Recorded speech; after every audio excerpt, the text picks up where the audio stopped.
Hello बच्चों, कैसे हो आप सभी। तो देखो, लास्ट क्लास में हमने इंडक्शन किया था और उसके अंदर क्या देखा था कि एक कंडक्टर है, उसमें केविटी और केविटी के अंदर चार्ज रखा हुआ था। तो अगर आपको ध्यान हो तो हमने क्या किया था, कंडक्टर लिया था, कंडक्टर में एक कैविटी बना दी थी। कैविटी के अंदर कोई चार्ज था, उसकी वजह से इंड्यूस चार्ज हुआ था अपोजिट साइड का, जैसे ये पॉजिटिव है तो नेगेटिव उतना ही हुआ था, माइनस का क्यू। और ये माइनस क्यू यहाँ पे मतलब नेगेटिव आया, ओवरऑल तो इसका जीरो ही था, तो प्लस का क्यू यहाँ पर आ गया था। ठीक है ना। हाँ, ये बात आपको समझ में आ गई थी। और यहाँ का जो चार्ज डिस्ट्रीब्यूशन है वो सिर्फ और सिर्फ बाहर वाले किसी चार्ज पे डिपेंड करता है। और याद करो, मैंने कुछ नाम भी दिया था, इस वाले को मैंने चार्ज नंबर 1, 2, 3 और यहाँ वाले को 4 दिया था। थोड़ा उस तरीके से याद करेंगे, मतलब ये वाला लेक्चर भी करेंगे तो ज़्यादा अच्छा रहेगा। और जिन बच्चों ने लास्ट वाला लेक्चर नहीं देखा है, प्लीज एक बार जाके देख ले। तो आज अपन स्टार्ट करते हैं charge distribution on spherical shell, क्योंकि आज का जो लेक्चर है वो ज्यादातर क्वेश्चंस के रिगार्डिंग ही होने वाला है अपना। ठीक है। और आज के ही लेक्चर में हम जानेंगे कि कैपेसिटर वाला जो कंसेप्ट है वो कैसे अपन यहाँ से यूज करेंगे एक्चुअली। ठीक है ना, यहाँ वाला यूज होता है कंसेप्ट, वो समझते हैं। ठीक है। तो पहली बात तो स्फेरिकल सेल क्या होता है। तो सेल देखो, इस तरीके का कोई ऑब्जेक्ट होता है जो कि होलो स्फेयर कह सकता हूँ एक तरीके से। ठीक है ना। अब होलो स्फेयर है, इसका मतलब ये थोड़ी ना है कि कहीं पे मेटल ही नहीं है। एक्चुअली तो मेटल होगा ना, चाहे वो थोड़ा सा ही मेटल हो, तो ये वाला होगा, है ना। हम बनाते जनरली कैसा है, ऐसा बना देते हैं होलो कि यहाँ अंदर कुछ नहीं है, बट यहाँ जो होगा कुछ ना कुछ थिकनेस तो रहेगी, कोई ना कोई थोड़ा सा तो मेटल रहेगा। अरे यस और नो। तो अगर मैं यहाँ पे अगर कोई प्लस का क्यू रख देता हूँ इसके सेंटर पे, ऐसा नहीं माना जा सकता कि इतनी बड़ी केविटी के अंदर प्लस क्यू चार्ज रखा हुआ है। ऑब्वियसली माना जा सकता है, कोई समस्या ही नहीं है। तो इसकी वजह से क्या होगा, यहां पर कुछ ना कुछ क्या आएगा, इंड्यूस चार्ज आएगा। जी सर, आएगा। और या वो उतना का उतना यहां पे आ जाना चाहिए। देखिए यहाँ पे ये अंदर आएगा कितना, वो माइनस क्यों ही आएगा। वो माइनस क्यों आना जरूरी है, क्यों जरूरी है, क्योंकि अपन यहाँ कंडक्टर के अंदर एक गॉसियन क्या ले लेंगे, लूप। और अगर ये गॉसियन लूप लेते हैं तो इसके अंदर फ्लक्स का मान जो होता है वो ई डॉट डी एस आना चाहिए। बोलो, और वो कितना होता है, क्यू इनसाइड अपॉन में एप्सिलॉन नॉट। अब ई की वैल्यू हर जगह जीरो रहेगी। कंडक्टर का ये वाले सारे के सारे जो पॉइंट है वो कौन से पॉइंट है, कंडक्टर के पॉइंट है। अगर सारे के सारे कंडक्टर के पॉइंट है तो इन सभी पॉइंट्स पे इलेक्ट्रिक फील्ड की वैल्यू क्या रहेगी, जीरो। अगर इलेक्ट्रिक फील्ड की वैल्यू जीरो है तो यहाँ पे क्यू इनसाइड कितना आना चाहिए, जीरो। तो यहाँ पे जितना चार्ज है वो इतना माइनस में आएगा, तभी तो जीरो पाएगा। और यहाँ नेगेटिव होगा तो यहाँ पे कितना जाएगा, पॉजिटिव का। क्यों, तो कुल मिला के सेल के लिए क्या मान सकते हो आप, इतनी बड़ी एक कैविटी मान सकते हो और फिर उसको आगे सोल्व कर सकते हो। ठीक है ना। हाँ, तो चलो अब एक क्वेश्चन कर लेते हैं अच्छा सा। एंड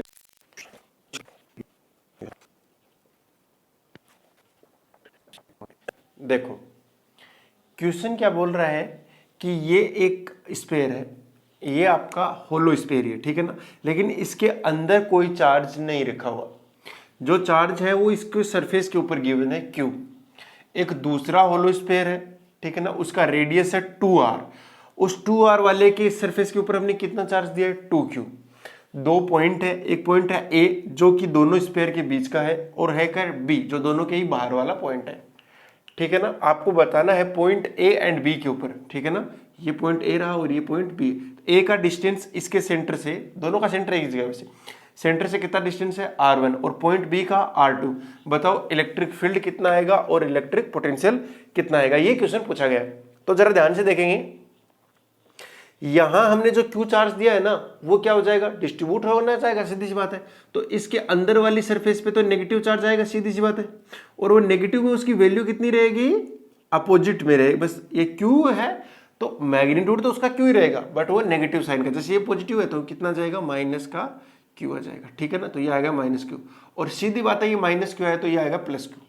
देखिए प्लस ये नीले ब्लू कलर से जो मैंने लिखा है ना, इसका मतलब है ये इंड्यूस्ड वाला है। ठीक है ना। हाँ, तो टोटल चार्ज यहां का कितना हो गया, ऐसा बोलूं मैं 3q हो गया। अब देखिए, अगर आपको रीजन याद हो तो पॉइंट अगर मैं बी बोलूं तो पॉइंट बी तो बाहर वाला पॉइंट हो गया। और अगर कोई पॉइंट बाहर है तो उसके ऊपर जो इलेक्ट्रिक फील्ड या पोटेंशियल होता है वो सिर्फ सरफेस चार्ज से या कोई बाहर कोई और चार्ज है उन सब पे डिपेंड करता है। यानी 3 और 4, मैंने लास्ट क्लास के हिसाब से बोलूं तो 3 और 4 पे डिपेंड करेगा। 3 और 4 का मतलब क्या, 3 वो जो इसकी सरफेस पे चार्ज है, 4 जो बाहर कोई चार्ज है, इन दोनों पे डिपेंड करेगा। ठीक है जी सर। तो electric field at point B वो कितना आ जाएगा, बताओ ये कितना हो जाएगा, ये देखो जरा, यहां से ये पूरा का पूरा स्पेयर ना 3Q वाला ना, सिर्फ इसकी वजह से देखना है, और ये कंडक्टिंग स्पेयर इसका 3Q हो गया। ओहो, याद है इसका कितना होता था, KQ divide by R square आता था बाहर वाले किसी पॉइंट के लिए, तो K इंटू में 3Q divide by R2 square, बस इतना आएगा, 3KQ divide by R2 square.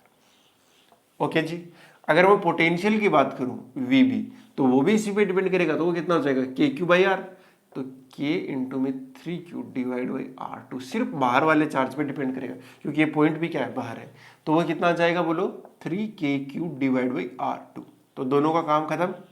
अब अगर मैं बात करूं पॉइंट ए की, तो पॉइंट ए अंदर वाला कोई पॉइंट है, अगर मैं अंदर चला गया तो बाहर से अगर जितने भी चार्ज आएंगे, बाहर के जितने भी चार्ज होंगे, उन सब का इलेक्ट्रिक फील्ड जीरो जाएगा।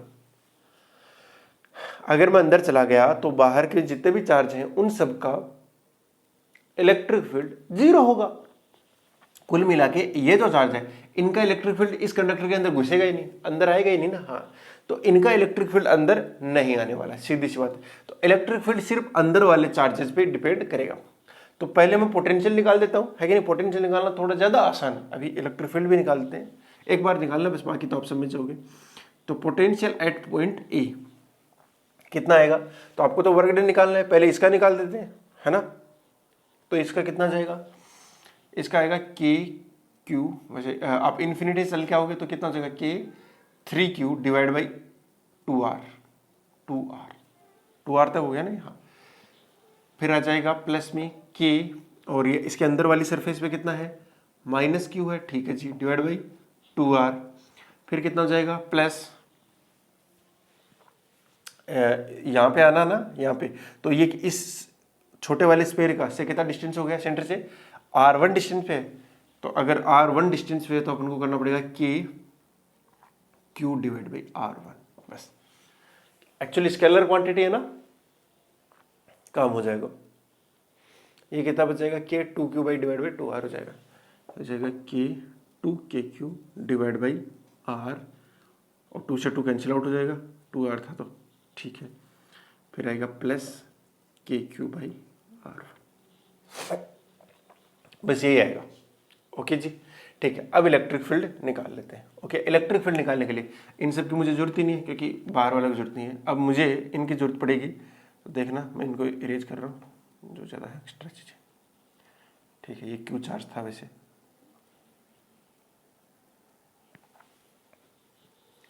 ये क्यू चार्ज।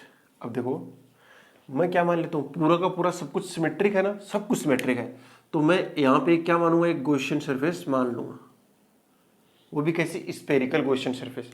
अगर मैं स्फेरिकल गॉसियन सरफेस मानता हूँ तो ऐसा नहीं माना जा सकता कि इस स्फेयर के अंदर चार्ज कितना प्लेस्ड है, Q, और हर जगह इलेक्ट्रिक फील्ड कितना आएगा, E आएगा। सब कुछ सिमेट्रिक है ना, ये माइनस भी तो क्या है, सिमेट्रिक ही हुआ ना। हाँ है भाई साहब, हर जगह कितना है, ई है ये वाला पॉइंट, तो ये वाले पॉइंट ए के ऊपर भी कितना आएगा, ई आएगा।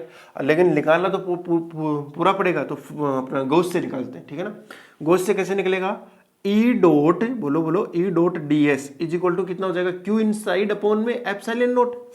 ई कॉन्स्टेंट है हर जगह, और डीएस, इन दोनों के बीच का एंगल कितना है, 0 डिग्री है, 0 डिग्री है, तो ई इंटू में डीएस, डीएस कितना हो जाएगा, 4πr1 square is equal to Q upon में एप्सिलॉन नॉट। तो E इज इक्वल टू कितना आ गया, Q अपॉन में 4π एप्सिलॉन नॉट R1 स्क्वायर, और ये बनता है 1/k, तो कितना जाएगा, KQ बाई R1 स्क्वायर, बस। यानी इस वाले पॉइंट के ऊपर कितना आएगा, KQ बाई R1 स्क्वायर आएगा, बस। तो देख लिया हमने, बाहर वाला कोई पॉइंट है तो उसके ऊपर इलेक्ट्रिक फील्ड जो है वो सिर्फ बाहर वाले चार्जेस पे डिपेंड करेगा, पोटेंशियल भी बाहर वाले पे डिपेंड करेगा। जब अंदर चले जाएंगे तो अंदर सिर्फ और सिर्फ जो इलेक्ट्रिक फील्ड है वो अंदर वाले चार्जेस की वजह से आएगा, बाहर वाले चार्जेस का नहीं आएगा। पोटेंशियल जो है वो सबकी वजह से आएगा। पोटेंशियल क्या होगा, सबकी वजह से आएगा। थोड़ा कंसेप्ट को ध्यान में रखिए, जो मैंने लास्ट क्लास में कहा था अच्छे से, 1 2 3 4 चार्ज मैंने लेके किया था ऐसे, तो वो ध्यान में रखेंगे तो जल्दी हो जाएगा। ओके, अब नेक्स्ट क्वेश्चन कर लेते हैं फटाफट। आज क्वेश्चन नहीं करने थोड़े से, तो चलो अगला क्वेश्चन करते हैं फिर।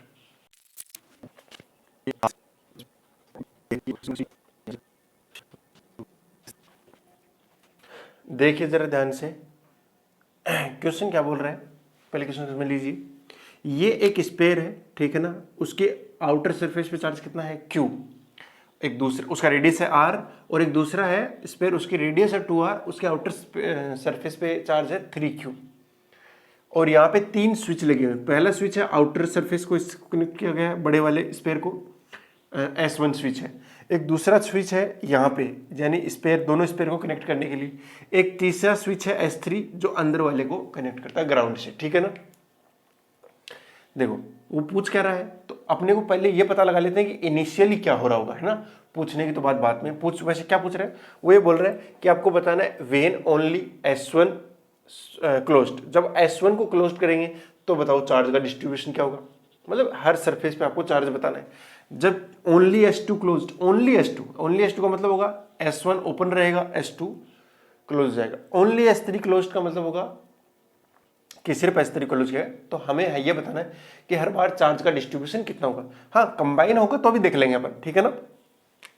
तो पहला मैं देखता हूं S1 क्लोज्ड, ओनली भी लगा देता हूं आगे, ओनली S1 क्लोज्ड, इसका मतलब होगा बाकी सभी के सभी क्या रहेंगे, बाकी सभी के सभी क्या रहेंगे, ओपन रहेंगे, ठीक है। तो इनिशियली कंडीशन अगर तुम देखना चाहो तो इनिशियल कंडीशन के लिए क्या होगा, एक स्पेयर है, एक दूसरा स्पेयर है, उसके ऊपर Q है, और उससे बाहर वाले पे कितना है 3Q है। Q की वजह से यहाँ पे कितना आएगा -Q, Q की वजह से मैं इससे दिखाता हूँ कितना आएगा -Q, और -Q यहाँ चला जाएगा, कितना हो जाएगा +Q। तो ये एक्चुअल में क्या है, इनिशियल, ये हर बार वही रहेगा। अब हमने क्या किया, इसको ग्राउंड से कनेक्ट कर दिया, किस वाले को, आउटर को जैसे ही कनेक्ट किया तो इसका मतलब हो गया इस वाले स्पेयर का पोटेंशियल कितना बन चुका है, 0। अरे ग्राउंड से कनेक्ट करने का मतलब भी क्या होता है कि पोटेंशियल इक्वल बनना है, या ऐसे कह सकता हूं कि अगर इसको कंडक्टिंग वायर से कनेक्ट कर दिया तो इसका तात्पर्य ये है कि दोनों में चार्ज का ट्रांसफर तब तक होता रहेगा जब तक कि दोनों का पोटेंशियल इक्वल नहीं बन जाता। देखिए ग्राउंड का 0 है, ऑटोमेटिकली ग्राउंड का कितना होता है 0, और वो कभी 0 से बढ़ेगा नहीं, तो 0 से नहीं बढ़ेगा, इसका मतलब है ये पूरा का पूरा चार्ज कहां चला जाएगा, ग्राउंड में चला जाएगा। तो यानी इस स्विच से कितना चार्ज फ्लो करेगा, 4Q। देखो आउटर वाली सरफेस पे कितना है चार्ज है, 4Q, तो आउटर वाली सरफेस पे पूरा का पूरा जो चार्ज है वो कितना बन जाएगा, 0 बन जाएगा। तो जो फाइनल सिचुएशन है वो ऐसी रहेगी, यहाँ Q रहेगा, यहाँ Q रहेगा, यहाँ -Q भी रहेगा, बट इससे बाहर वाले पे कितना हो जाएगा, 0। तो ये बन जाएगा आपका फाइनल सिचुएशन, ठीक है ना। देखो ये Q और -Q के साथ कोई छेड़खानी हमने नहीं होगी, क्यों नहीं होगी, क्योंकि ये तो आइसोलेटेड है ना Q, और ये इंड्यूस चार्ज हो गया -Q, इसकी वजह से आएगा बाहर वाला का पोटेंशियल 0 हो चुका है, इसलिए चार्ज की कोई आवश्यकता ही नहीं है। तो कुल मिला के जितना भी चार्ज था वो कहाँ पे चला गया, ग्राउंड में चला गया। थोड़ा सा इसको ऐसे समझेंगे, अगर मान लो कि अगर यहाँ पे 4 कूलम है प्लस का, तो देखिए प्लस चार्ज जमीन में नहीं जाता, एक्चुअली ग्राउंड से क्या होगा, माइनस आएगा, -4 कूलम आ जाएगा, वो उसको न्यूट्रलाइज कर देगा। एक्चुअली इलेक्ट्रॉन आते हैं, तो ना इलेक्ट्रॉन आएंगे, ओके। ओनली S2 क्लोज्ड, जब S2 को क्लोज किया जाएगा तो क्या होगा, देखना जरा ध्यान से, ये छोटे वाला है और ये बड़े वाला है। तो इनिशियली क्या था, Q 3Q, और यहां पे क्या था, -Q प्लस का Q। तो ये कौन सी कंडीशन होगी अपने, इनिशियल, ठीक है जी।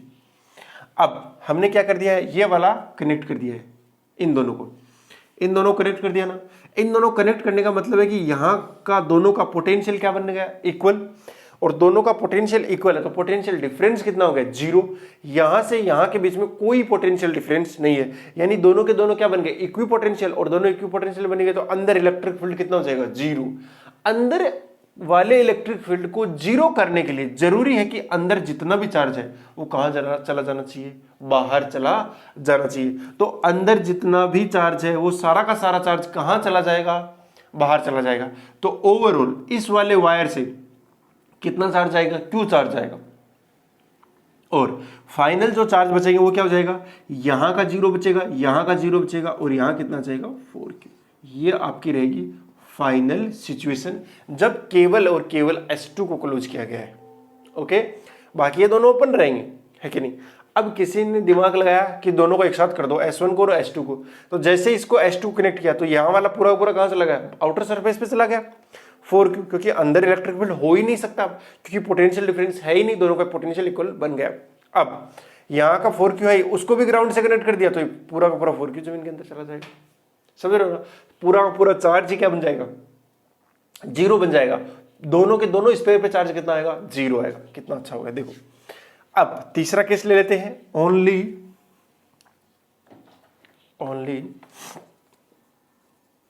S3 closed. देखो जैसे ही, ये थोड़ा अच्छा केस है, हाँ, जैसे ही S3 को क्लोज करेंगे तो S3 का जो ये अंदर वाला स्फीयर है उसका पोटेंशियल जीरो हो ही जाएगा। उसका पोटेंशियल क्या हो जाएगा, जीरो हो जाएगा। कर देते हैं जीरो, कर देते हैं जीरो। तो ध्यान से देखेंगे, ये छोटे वाला था और ये बड़े वाला था, ठीक है। तो इसके ऊपर मैं मान लेता हूं जैसे इसको ग्राउंड से कनेक्ट किया, इसके ऊपर कोई नया चार्ज आ गया होगा Q, जो कि इसका जीरो पोटेंशियल करने के लिए सफिशिएंट होगा। इस वाले का पोटेंशियल हमें जीरो करना है, इसकी वजह से -Q यहां आएगा और -Q की वजह से +Q यहां पे आएगा। और इसके ऊपर ऑलरेडी 3Q बैठा हुआ है, तो ये आउटर वाली सरफेस पे कितना हो गया, 3Q प्लस का Q हो गया। अब हमें क्या कर देना है, अंदर वाले स्फीयर का V इनर कितना बना देना है, जीरो बना दो। तो V इनर सबसे पहले इसका लिखेंगे, ये 2R वाले का तो कितना आएगा, K इंटू में Q की जगह कितना है 3Q plus Q divide by 2R, फिर आएगा plus K minus Q divide by 2R, फिर कितना आएगा, फिर आएगा plus KQ by R is equal to 0। थोड़ा ध्यान से देखेंगे तो ये कितना होगा, KQ बाई 2R, ये minus KQ by 2R cancel out हो जाएगा। यहाँ वाला कितना बचेगा, K यानी 3KQ divide by 2R plus में KQ by R is equal to 0। यहाँ से Q की वैल्यू निकाल लो, कितनी आएगी, नेगेटिव में आनी चाहिए। R से R गया, K से K गया, माइनस का 3Q बाई 2, माइनस का 3Q बाई 2। यानी अगर मैं बोलूं तो जो नया चार्ज आया है वो इस वाली सरफेस पे कितना आ गया, 3Q बाई 2 आ गया, और उसका अपोजिट यानी प्लस का 3Q बाई 2 इस पे आएगा। यहां बाहर पहले से कितना बैठा है, 3Q बैठा है, प्लस में आपका जाएगा यहाँ पे माइनस, माइनस में कितना आएगा 3Q बाई 2। तो ये 3Q बाई 2 कितना बचेगा, 3Q बाई 2 ही बच जाएगा। यानी आपका जो सरफेस है यहाँ का बन जाएगा 3Q बाई 2। ये है आपका फाइनल, जब ओनली S3 को क्लोज किया गया। तो थोड़ा सा S3 के अंदर ही अपन फंसे नहीं, एक्चुअली क्या है कि इसका पोटेंशियल हमें जीरो करना है। तो जीरो कैसे होगा, देखो इन्फिनिटी से चल के आते हुए हमें लिखना है सारा, तो जितने भी पोटेंशियल लिखने पड़ रहे हैं वो सारे के सारे लिख दिए। सबसे पहले बड़े वाले का लिख दिया, फिर अंदर वाले सरफेस का लिख दिया, फिर यहाँ का लिख दिया, खत्म कहानी। और क्या, बस यही तो करना है, ठीक है ना। ये आप अच्छे से कर लेंगे मेरे ख्याल से। ऐसा एक और क्वेश्चन कर लेते हैं, ओके, मतलब आप आगे बढ़ते हैं धीरे धीरे, चलो। तो देखो अगला जो है वो है charge distribution on parallel plate, और अपना जो कंसेप्ट ऑफ कैपेसिटर है वो भी यहीं से शुरू होगा। तो चार्ज ऑन पैरेलल प्लेट, और यहीं से अपना शुरू होगा कंसेप्ट ऑफ कैपेसिटर। जो अपना नेक्स्ट चैप्टर है वो इसी पे बेस्ड होगा, कैपेसिटर पे, ठीक है जी। कंसेप्ट आपका चार्ज ऑन पैरेलल प्लेट, मतलब डिस्ट्रीब्यूशन किस तरीके से होगा वो हम थोड़ा सा समझना चाहते हैं।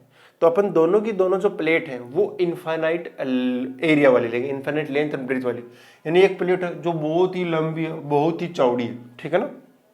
दूसरी प्लेट है वो, तो देखो ये प्रैक्टिकली पॉसिबल नहीं है कि अपनी इतनी लंबी कोई प्लेट ले लें। तो उसको फिजिबल बनाने के लिए अपन क्या करते हैं, उन दोनों के बीच का सेपरेशन बहुत ही कम कर देते हैं। तुम देखोगे अगर मैं यहां से इस वाले पॉइंट से इस बोर्ड को देख रहा हूं तो लगभग पूरा दिखेगा, है कि नहीं। जैसे जैसे मैं इसके पास जा रहा हूं तो एकदम पास से जाके देखूंगा तो ऐसा लगेगा कि बोर्ड है ना बहुत ही लंबा और चौड़ा है कि नहीं। अरे देखने में ऐसा लगेगा कि नहीं लगेगा। तो मैं दो प्लेट ले रहा हूं ऐसी, एक प्लेट ऐसी है, ठीक है, और एक और प्लेट ले रहा हूं,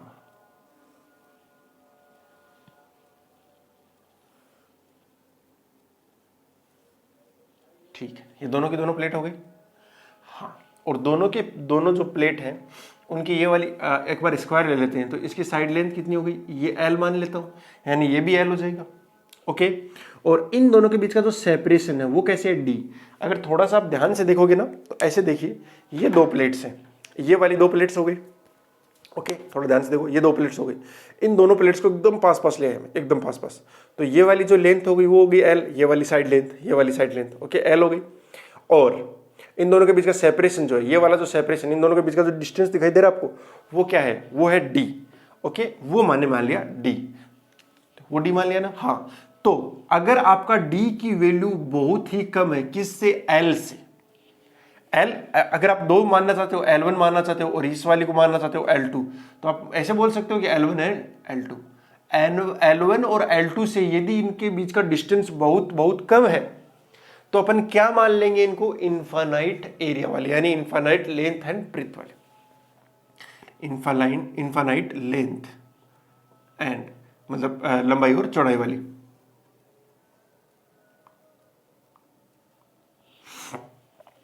ओके जी, तो हम ये मान सकते हैं। क्यों मान सकते हैं, क्योंकि इन दोनों के बीच का जो सेपरेशन है वो बहुत ही कम हो चुका है, किन दोनों से, इन दोनों की लेंथ से, ठीक है ना, ऐसे कह सकते हैं। तो ऐसा होगा तो ऐसा लगेगा कि ये जो प्लेट्स हैं वो बहुत ज्यादा चौड़ी चौड़ी प्लेट्स हैं, ठीक है ना। ओके, ये बात समझ आ गई कि हम इसको इनफाइनाइट वाला क्यों मानते हैं। ओके, अब मैं एक ऐसी चीजें ले रहा हूं, तो देखना, ये मैंने प्लेट ली, प्लेट की कुछ ना कुछ तो थिकनेस होगी ना, प्लेट की कोई ना कोई तो थिकनेस होगी ना। देखो, ये इनफाइनाइट प्लेट लेने का तो मेरा औचित्य क्या, एक तरीके से ऐसा पूछूं मैं, तो इनफाइनाइट जब मैंने प्लेट ले ली ना, जैसे ये प्लेट ले ली, ये तो ले ली, कोई दिक्कत नहीं है, लेकिन इस लेने से फायदा क्या हुआ, इसको लेने से फायदा मुझे ये होगा कि इधर जो इलेक्ट्रिक फील्ड आता है, अगर मैं इसकी सिग्मा 4 डेंसिटी ले लूं, अगर मैं इसकी सिग्मा 4 डेंसिटी ले लूं, वो भी इस साइड, केवल और केवल इस साइड, अगर इस साइड केवल सिग्मा, इधर नहीं है, तो कितना आएगा, सिग्मा अपॉन 2 एप्सिलॉन नॉट। बोलो, इतना इलेक्ट्रिक फील्ड आता है ना। हाँ, अगर इधर भी है तो वो 2 टाइम्स हो जाएगा, ये तो बात तय है, दोनों साइड है। तो ये क्या होगा, यूनिफॉर्म इलेक्ट्रिक फील्ड मिलेगा मुझे इनफाइनाइट लेंथ और ब्रेथ वाली लेने से, है ना। इसलिए मैंने क्या ले ली है, इनको बहुत लंबी और चौड़ी ले ली है, ताकि अपने पास में जो इलेक्ट्रिक फील्ड मुझे मिले वो कैसा मिलना चाहिए, वो मुझे यूनिफॉर्म टाइप का मिलना चाहिए। अगर यूनिफॉर्म टाइप का मिलेगा तब हम अच्छे से इसकी कैलकुलेशन कर सकते हैं, और वहीं से अपना क्या आएगा, कंसेप्ट ऑफ कैपेसिटर। कैपेसिटर के अंदर भी क्या होता है, जो इलेक्ट्रिक फील्ड होता है वो यूनिफॉर्म होता है, ठीक है। चलो आगे बढ़े फिर। तो अब थोड़ा सा चार्ज डिस्ट्रीब्यूशन को समझने का प्रयास करते हैं, ठीक है भैया। तो मैं 2 प्लेट ले रहा हूं, देखो ये प्लेट है, ये वाली प्लेट, देखो इनकी थोड़ी थोड़ी थिकनेस तो है, वो मैं ऐसे बोर्ड में बनाऊंगा तो एक सीधी लाइन बना दूंगा। फिलहाल के लिए समझने के लिए आप ये समझिए कि मैं थोड़ी सी इसकी थिकनेस दिखा रहा हूं। ये पहली प्लेट हो गई, ओके जी, और एक दूसरी प्लेट हो गई, है ना। ये पीछे तक है वैसे, ऐसे अगर थोड़ा आप ध्यान से देखोगे ना तो ये पीछे तक है, ऐसे छोटी छोटी प्लेट है, काफी छोटी छोटी प्लेट है। तो इन दोनों के बीच में इलेक्ट्रिक फील्ड आएगा ऐसे, है ना। तो आपको बस ये ध्यान में रखना, ये वाली जो दोनों प्लेट की थी ना, ये वाली, इनकी मैंने थोड़ी थोड़ी थिकनेस दिखा दी है, थोड़ी थोड़ी थिकनेस दिखा दी है। मान लेता हूं कि मैंने इसको चार्ज दिया Q और इसको 3Q, ये मैंने इनको चार्ज दिया है, इनिशियली मैंने चार्ज दिया है, तो चार्ज का क्या होगा, रीडिस्ट्रीब्यूट होगा, पक्की बात है होगा। कैसे होगा समझने का प्रयास करते हैं। इधर आएगा, मैं मान लेते हैं कि कितना आएगा, Q1 आएगा, कितना आएगा Q1, इधर आ जाएगा Q2, इधर आएगा Q3, इधर आ जाएगा Q4। देखो चार्ज क्या रहेगा, कंजर्व्ड रहेगा। चार्ज क्या रहना चाहिए, कंजर्व्ड। चार्ज तो कहीं जाएगा ही नहीं ना, हाँ चार्ज कहीं नहीं जाएगा। अगर चार्ज कहीं नहीं जाने वाला तो चार्ज कंजर्वेशन लगा दो। सारी की सारी प्लेट्स क्या है, आइसोलेटेड है। अगर सारी प्लेट आइसोलेटेड है तो मैं बोल सकता हूं ना क्या, Q1 plus Q2 plus Q3 plus Q4 is equal to कितना आएगा, 4Q। इसको ज्यादा अच्छा है कि Q टोटल, इसको क्या बोल सकता हूं मैं, Q टोटल। जितना भी टोटल चार्ज है वो क्या हो जाएगा, Q1 plus Q2 plus Q3 plus Q4 हो जाएगा। अरे नहीं समझ आई क्या बात, जितना भी चार्ज है वो आ गया Q टोटल, ओके। अब हमें कोई ना कोई रिलेशन तो निकालना ही पड़ेगा। ध्यान से देखिए, यहाँ इनके बीच में क्या आएगा, इलेक्ट्रिक फील्ड तो आएगा, पक्की बात आएगा। यहां भी इलेक्ट्रिक फील्ड आएगा और यहां भी इलेक्ट्रिक फील्ड आएगा, ठीक है। पहले मैं अगर Q2 और Q3 की बात करूं तो मैं देखना इन दोनों प्लेट्स के बीच में यहां पे क्या ले लूं, एक लूप ले लूं, यहां से लेकर यहां तक का एक ऐसा लूप ले रहा हूं सिलेंड्रिकल, जो गॉसियन हो, ठीक है ना। इसका नाम दे रहा हूं गॉसियन सरफेस, ऐसे बोल सकता हूं, गॉसियन सरफेस ले ली मैं, ठीक है, यहाँ इलेक्ट्रिक फील्ड रहेगा, तो इलेक्ट्रिक फील्ड की डायरेक्शन या तो ये हो सकती है या ये हो सकती है, अभी पता नहीं मुझे, लेकिन इनमें से कोई एक रहेगी। ये मैं जो चीज ले रहा हूं ये कंडक्टर का पार्ट है, ये दोनों क्या है, कंडक्टर का पार्ट है। यानी जो सिलेंडर मेरा शुरू होगा वो मेरा बिल्कुल इस प्लेट के बीचों बीच से शुरू होगा और इसके बीच में कहीं जाके खत्म हो जाएगा। यानी यहां इलेक्ट्रिक फील्ड कितना रहेगा, 0। क्यों, क्योंकि ये कंडक्टर का पार्ट है। अरे अंदर वाला पार्ट किसका है, कंडक्टर का है, इसलिए यहां पर इलेक्ट्रिक फील्ड कितना रहेगा, 0। ये भी किसका पार्ट है, कंडक्टर का ही है, तो इसके अंदर भी इलेक्ट्रिक फील्ड 0 रहेगा। अरे रहेगा कि नहीं रहेगा, रहेगा। और यहां का जो इलेक्ट्रिक फील्ड है, यहां का जो इलेक्ट्रिक फील्ड है वो कैसा रहेगा, वो इस डायरेक्शन में रह सकता है। लेकिन अगर एरिया वाइज बात करूं तो एरिया इसका इधर रहेगा कि नहीं रहेगा, एरिया वेक्टर की अगर बात करूं तो एरिया वेक्टर इधर रहेगा और इलेक्ट्रिक फील्ड या तो इधर रहेगा या इधर रहेगा। तो एंगल कितना बनेगा, 90 डिग्री। यहां इलेक्ट्रिक फील्ड है ही नहीं, इलेक्ट्रिक फील्ड है ही नहीं, तो नेट फ्लक्स अगर मैं लिखना चाहूं, नेट फ्लक्स कितना आएगा बोलो, E.ds आएगा कि नहीं आएगा, आएगा सर। देखो यहां वाला 0 हो गया फ्लक्स, यहां वाला फ्लक्स भी क्या होगा, 0, क्योंकि E 0 है।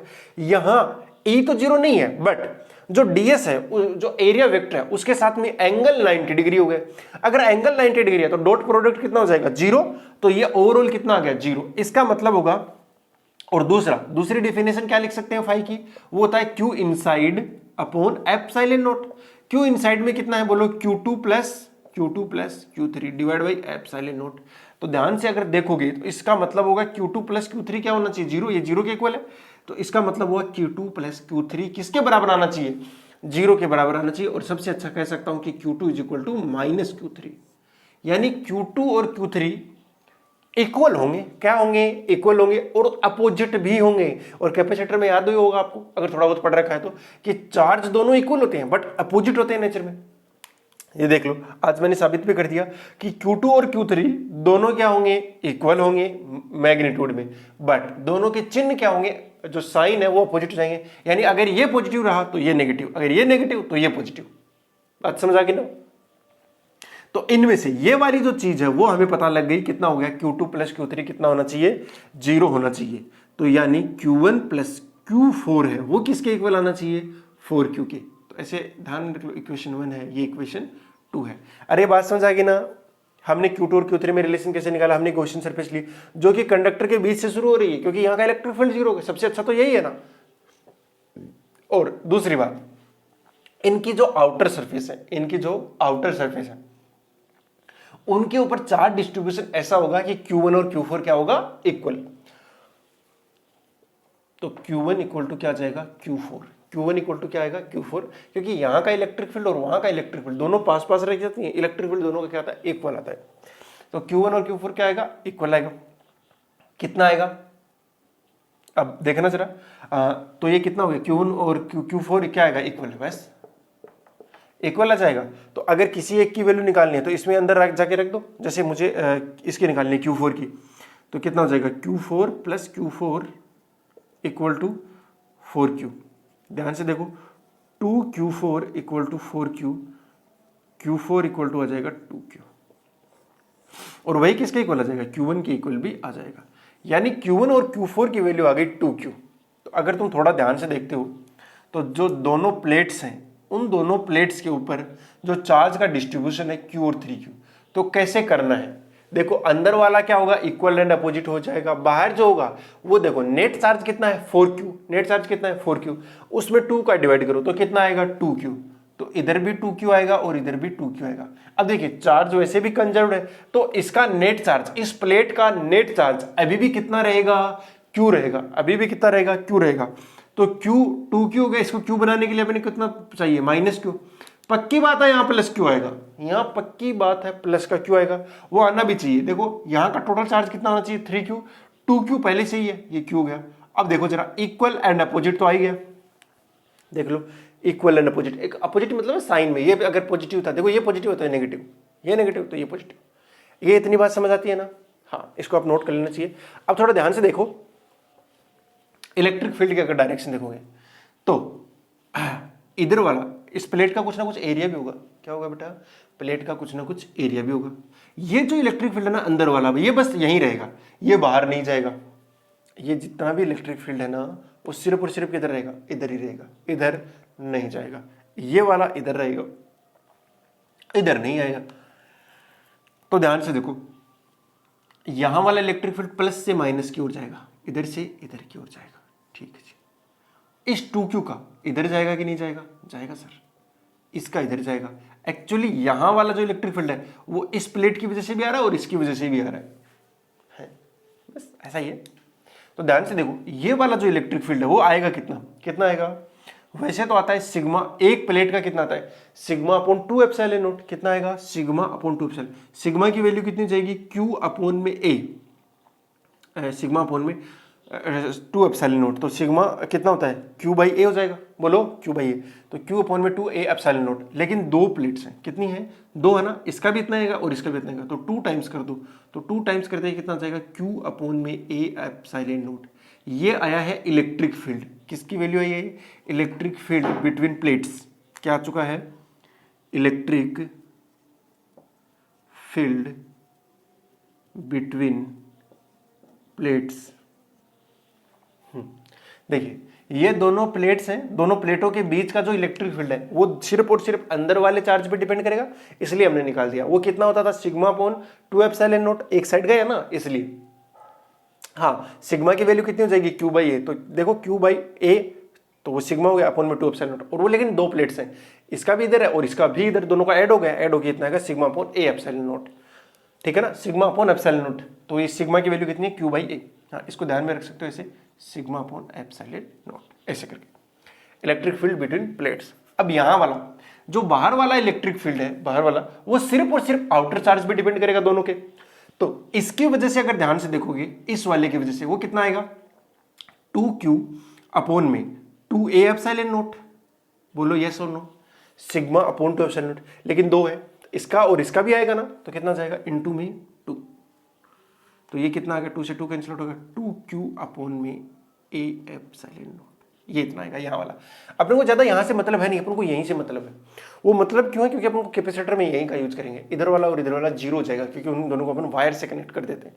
जैसे ही वायर से कनेक्ट करते हैं तो ये वाले दोनों के चार्ज कितने बन जाते हैं? जीरो बन जाते हैं, और ये वाला चार्ज ही बचता है। बैटरी का भी यूज करेंगे उसमें चार्ज करने के लिए। तो ये क्या हो गया बेटा?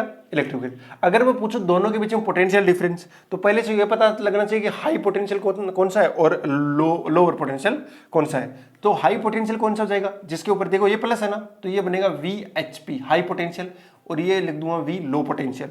तो पोटेंशियल डिफरेंस लिख सकता हूं मैं VHP high potential minus V low potential. तो इन दोनों के बीच का जो पोटेंशियल डिफरेंस है, इन दोनों के बीच का, वो कितना जाएगा? इलेक्ट्रिक फील्ड इनटू में इन दोनों के बीच का डिस्टेंस। दोनों के बीच का डिस्टेंस कितना था? D था ना, दिया नहीं था क्या? कोई नहीं। तो दोनों के बीच का डिस्टेंस कितना है? D। इलेक्ट्रिक फील्ड कितना है इन दोनों के बीच का? Sigma upon epsilon not into में कितना कर दो? D। एक्चुअली सिग्मा की वैल्यू कितनी है? बोलो, Q अपॉन में A एप्सिलॉन नॉट इनटू में D।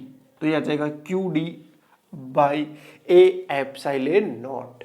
ओके, मेरे ख्याल से आपको ये बात अच्छे से समझ में आई होगी। ठीक है ना। तो मैंने दोनों प्लेट के बीच का पोटेंशियल डिफरेंस निकाल दिया है, इलेक्ट्रिक फील्ड निकाल दिया है, और जो चार्ज डिस्ट्रीब्यूशन है वो निकाल दिया। अब इस वाले चैप्टर के हिसाब से आपको खास याद क्या रखना है? क्योंकि आपका जो चार्ज है वो डिस्ट्रीब्यूट कैसे होगा। तो याद रखिए, जितना भी टोटल चार्ज है उसको क्या करो? हाफ कर लो। हाफ इधर दे दो और हाफ इधर दे दो। फिर क्या कराते जाओ? हर प्लेट का चार्ज क्या कराते जाओ? कंजर्व कराते जाओ। जैसे यहाँ का चार्ज कितना होना चाहिए? Q। अगर इधर 2Q आ गया, पक्की बात है, इधर -Q आएगा, तभी कितना बनेगा? Q बनेगा। ओके बेटा, इस तरीके से अपन इनको ध्यान में रख सकते हैं। अभी और क्वेश्चन कर लेते हैं ताकि आपका एकदम टॉपिक क्लियर हो जाए। ये देखिए, ये क्वेश्चन है, ये दो पैरेलल प्लेट्स हैं, सेपरेशन बहुत कम है, मतलब जो कंडीशन हमने अभी पढ़ी है वही है। इसको चार्ज दिया गया है -Q, इसको चार्ज दिया गया है 2Q, और इन दोनों के बीच में एक स्विच है S, है ना। इस स्विच को क्लोज करने से पहले और क्लोज करने के बाद आपको बताना है चार्ज डिस्ट्रीब्यूशन। ठीक है ना। Find out charge distribution before and after the close of after the switch closed. तो स्विच क्लोज्ड करने से पहले और करने के बाद आपका ये बताना है कि हर साइड में चार्ज कितना आएगा। तो सबसे पहले अपन इनिशियल निकाल लेते हैं, यानी स्विच को क्लोज करने से पहले। तो देखना जितना भी टोटल चार्ज है, जितना भी टोटल चार्ज है, उस टोटल चार्ज का क्या करो, हाफ। टोटल चार्ज कितना है, क्यू ही है, क्यू ही हुआ ना, इधर माइनस का क्यू है, इधर कितना है 2q, तो टोटल चार्ज हो गया q। अब q का इधर चला जाएगा q/2, इधर भी चला जाएगा कितना, q/2। याद रहेगा, देखो टोटल चार्ज इन दोनों को ऐड करो तो कितना आएगा, q आएगा, q का हाफ करो, इधर आएगा, इधर भी आएगा। अब इधर टोटल कितना आना चाहिए था, माइनस का q आना चाहिए ना, माइनस q आने के लिए इधर करना पड़ेगा मेरे को माइनस का 3q/2। अब देखना जरा, माइनस 3q/2 और q/2 कितना बचेगा, -2q/2, माइनस का q बच गया, ठीक है। पक्की बात है, इधर प्लस का 3q/2 आना चाहिए, और देख लो 3q/2 और q/2 ऐड होकर कितना बन जाएगा, 2q। ये जो चीज है वो कैसी है, इनिशियल, इनिशियल है।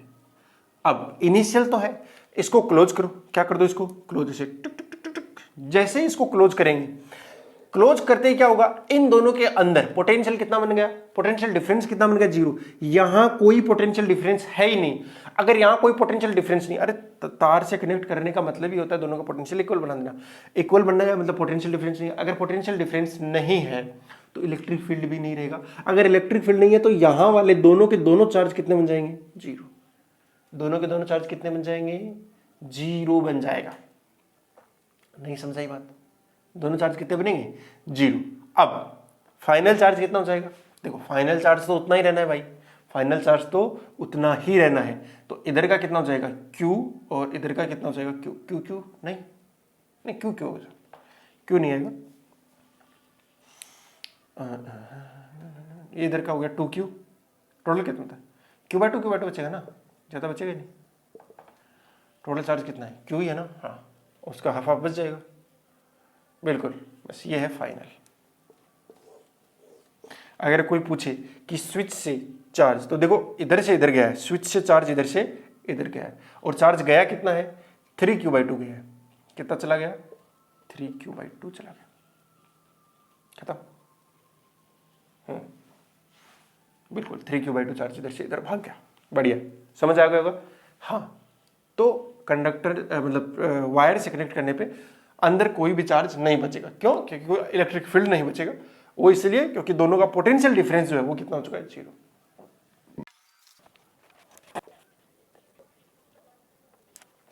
ये देखिए ये क्या बोल रहा है, वही सेम क्वेश्चन है, बट स्विच इस बार आपको यहां पे दिया गया है S, ठीक है ना। तो पहले इनिशियल कंडीशंस निकाल लेते हैं। तो इनिशियल कंडीशन के हिसाब से दोनों को ऐड करो तो कितना हो गया, 6Q। 6Q का हाफ करो तो कितना आएगा, 3Q। इधर भी कितना आएगा, 3Q। अब इधर 3Q आ गया तो पक्की बात है इधर कितना लाना पड़ेगा, माइनस का 2Q लाना पड़ेगा ना, तभी तो Q रहेगा। इन दोनों का सम भी कितना आना चाहिए, Q। इन दोनों का सम कितना आना चाहिए, 5Q। 3Q इधर है तो 2Q, पक्की बात है, तो इसका अपोजिट आना ही था, इसका अपोजिट आना ही था।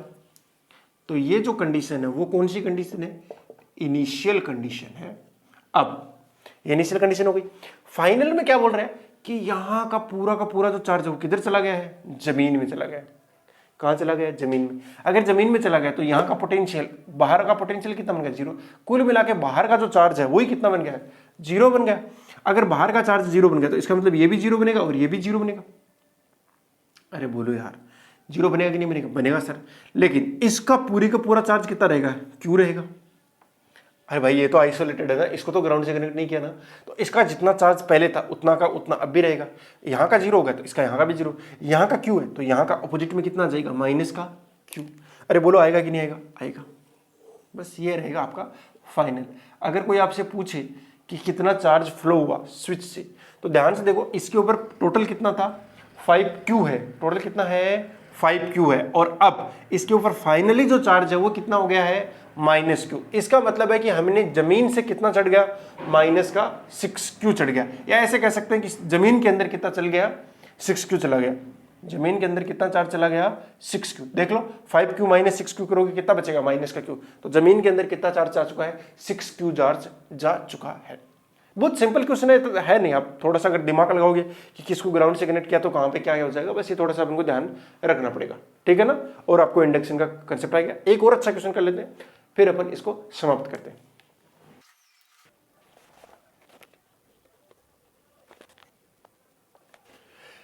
ये क्वेश्चन है, यहां पे इस बार 3 प्लेटें दे दी, कोई नहीं, कंसेप्ट सेम ही रहेगा, बदलेगा नहीं। ये Q है, ये माइनस का 2Q है और ये माइनस का Q है। बस क्या करो, टोटल चार्ज करो, टोटल करो भैया, टोटल करो। तो टोटल कितना आएगा, माइनस का 2Q, माइनस का 2Q, माइनस के 2Q का हाफ करो तो कितना आएगा, माइनस Q और माइनस Q। इन टोटल कितना आ रहा है, अरे भैया टोटल माइनस 2Q है, बस तो उसका हाफ कर दो। अब हर प्लेट का जो चार्ज है वो सेम रहेगा।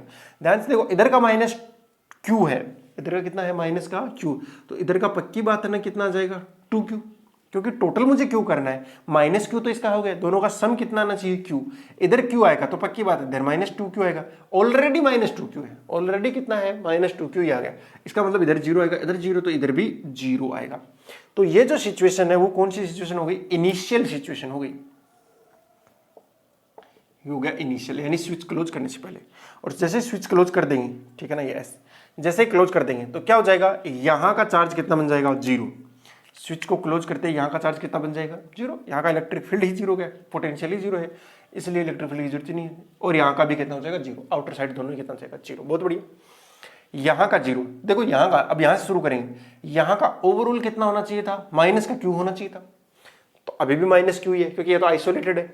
अगर ये माइनस Q होगा तो पक्की बात है अपोजिट में आना चाहिए, प्लस का Q, ठीक है ना। अभी इसका माइनस का 2Q करना है, पर वो कितना करना है, माइनस का 2Q करना है, जबकि प्लस का Q यहाँ चुका है, इसका मतलब माइनस का 3Q आ जाएगा। माइनस 3Q और प्लस का Q कितना हो गया, माइनस 2Q हो रहा है। आइसोलेटेड है इसलिए चार्ज तो इसका तो कंजर्व्ड ही रहेगा।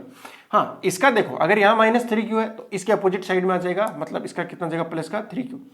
ध्यान से देखो, जो चार्ज पहले Q था अब बढ़कर कितना हो गया, 3Q हो गया ना, देखना, माइनस Q प्लस Q, फिर आएगा माइनस का 3Q क्योंकि मुझे माइनस प्लस। हाँ, तो इसका मतलब है जमीन से कितना चार्ज चढ़ा है, 2Q चार्ज चढ़ा है। समझ आएगी ना, जो चार्ज पहले कितना था, Q था, अभी बढ़कर कितना हो गया, 3Q। इसका मतलब जमीन से मिला होगा इसको कहीं ना कहीं। हाँ, तो इसका तात्पर्य यह है कि आपको जमीन से चार्ज मिला है। कितना मिला है भैया, 2Q मिला है। तो ये आपको कंसेप्ट अच्छे से समझ में आया होगा और इतने सारे क्वेश्चंस कर लिए हैं, तो मेरे ख्याल से अब आपकी गलती करने की कोई गुंजाइश नहीं बचती है। ठीक है बेटा, और इसी के साथ आपका ये इंडक्शन वाला जो चैप्टर है वो समाप्त हुआ। काफी लंबा हो गया वैसे, हाँ, बट होता है, इतना तो चाहिए भी होता है। एक जेई वाले बच्चे को अच्छे से डिटेल में पढ़ना जरूरी भी होता है। ठीक है बेटा, ओके। चलो, नेक्स्ट क्लास में हम करेंगे इलेक्ट्रिक डाइपोल। उसकी भी शायद 1 या 2 क्लासें चाहिए होंगी, क्योंकि उसमें भी बहुत बेहतरीन क्वेश्चन है, डिफरेंट टाइप के क्वेश्चन हैं, एंड अलग अलग कंसेप्ट भी है, क्वेश्चन से नहीं कंसेप्ट भी है, तो उनको अपन नेक्स्ट क्लास में समझेंगे। चलो बेटा, wishing you all the very best. मिलते हैं नेक्स्ट क्लास में, तब तक के लिए बाय, जय हिंद।